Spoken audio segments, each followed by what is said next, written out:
ভারতে পোলো খেলার ইতিহাস।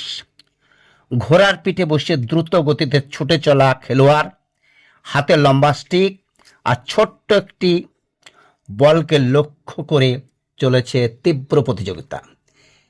এই খেলার সঙ্গে ভারতের ইতিহাস, সংস্কৃতি এবং রাজকীয় ঐতিহ্য গভীরভাবে জড়িত।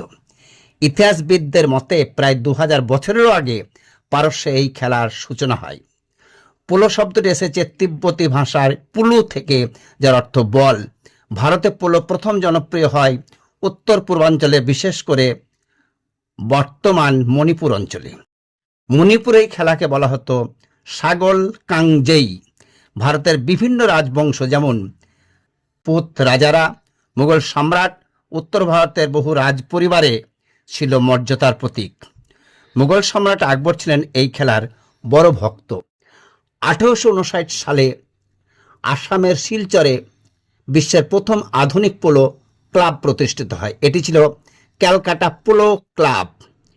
ব্রিটিশ অফিসাররা ভারত থেকে এই খেলাকে ইউরোপে নিয়ে যান। ধীরে ধীরে ইংল্যান্ড, আমেরিকা, বিশ্বের অন্যান্য দেশে পোলো জনপ্রিয় হয়ে ওঠে।